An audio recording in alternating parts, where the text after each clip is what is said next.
Hello, happiness seekers. My name is Claudia, and you are listening to the Happiness Challenge.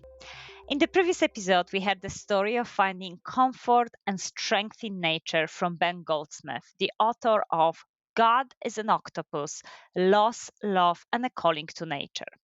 And now it's time for me to put his advice into action. On the basis of our conversation this month, I'm going to explore different ways to engage with nature. But first of all, in this short episode, I'm going to summarize key scientific findings why nature is so important to our happiness. You will know it from the experience what science confirms. Nature makes us happy. Researcher George McCarron created a project called Mappiness, which tries to capture places and activities that makes us happy. And Mappiness uses an app that a few times a day asks you how happy you are, where are you, and what are you doing. And analyzing this recorded data from over 20,000 people in the UK led researchers to make a clear conclusion. People consistently report higher levels of happiness when we are outdoors in a green, natural environment. Places like sea, coasts, mountains, woodlands, parks, gardens boosts our happiness. And this may not sound surprising at all. So perhaps the most intriguing question that we could ask is why does nature have such a positive impact on our well-being? There are three overlapping reasons to consider when thinking about nature and its impact on our happiness. First of all, biophilia. That is our innate connection with nature. Introduced by biologist Edward Wilson, biophilia refers to hypothesis that due to biological evolutions, we humans are instinctively linked with nature and all living organisms around us. And when we engage with nature, we are simply returning home. We are simply returning to familiar environment so that our brain and body relaxes. For example, in Japan, forest bathing means being in a green environment and engaging in all senses.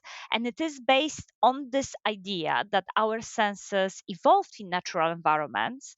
And so our body and brain relaxes in green spaces because our senses are simply designed to comprehend and perceive nature. And whilst participants of forest bathing enjoying the sensory experience of forest, scientists have captured data such as their heart rates, blood pressure, the level of stress hormones in the blood, and all of those indicators of stress decrease, suggesting a much more relaxed, calm state when we are surrounded by greenery. And it has been even discovered that production of our immune system cells increases when we are in forest, which is just remarkable. There is also some very early work by Professor Richard Taylor about fractals. So, a fractal is a pattern that repeats on a progressively fine scale to produce an object that is quite complex. So, think about pine cones, seashells, peacock feathers. And what Professor Richard Taylor has managed to demonstrate is that when we are looking at the fractal patterns, that has a positive effect on our neurophysiology by inducing quite wakeful, relaxed state. So as you can see, some really fascinating impact of nature on our body and mind that helps us to feel relaxed and calm.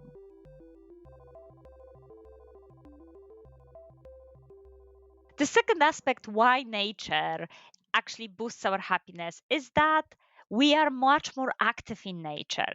So, being outdoors encourages us to undertake physical activity from hiking to running. When we are outdoors, we are more likely to move. And that movement causes our body to produce a range of feel good chemicals that result in that higher level of happiness. And being in nature also encourages us to socialize with others. Think about all those walks with your partner, think about the family picnic, think about playing sports outdoors with your friends. And connection, socializing with others is very important aspect of our happiness. The importance of green spaces and socializing has been also confirmed by researchers.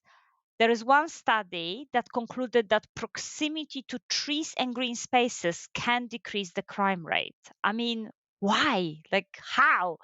And it's very interesting that it's not that the trees itself and urban garden makes us less violent, but rather is the fact that greenery offers spaces for people to socialize and communities to come together, which in turn decreases that aggression levels between people and so reducing the crime rate in places which have more access to greenery area.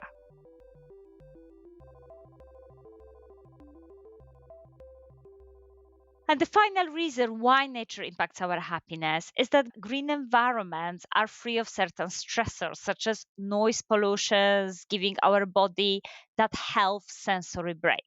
So, in urban settings, in cities, we are surrounded by very intensive stimuli that are quite quick, like flashing neons, quite dramatic, like sudden noises, stimuli that require direct attention from us, like, oh my goodness, trying not to be hit by a car. And of course, in urban settings, we can also experience all those fabulous stimuli like music, art, and culture. But overall, their intensity over period of time can cause lot of mental fatigue. And nature offers us that attention break as the stimuli and the sensory experiences we have in nature are still fascinating, but they are based on quite predictive patterns. So they are grabbing our attention modestly. And actually, studies on attention restoration theory shows that the mental fatigue can be significantly improved if we are looking at nature. And that in itself leads to being more creative and focused after having a break in nature.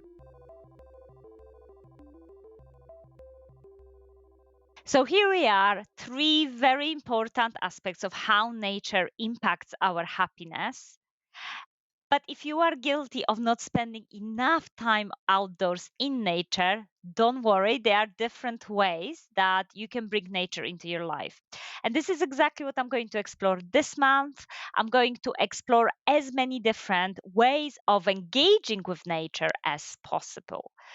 So I'm going to explore going into a wild, getting involved with nature restoration, utilizing domestic nature, and also turning to nature via technology.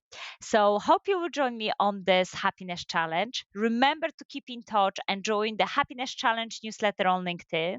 I hope to see you at the end of the month for you to hear what I have learned.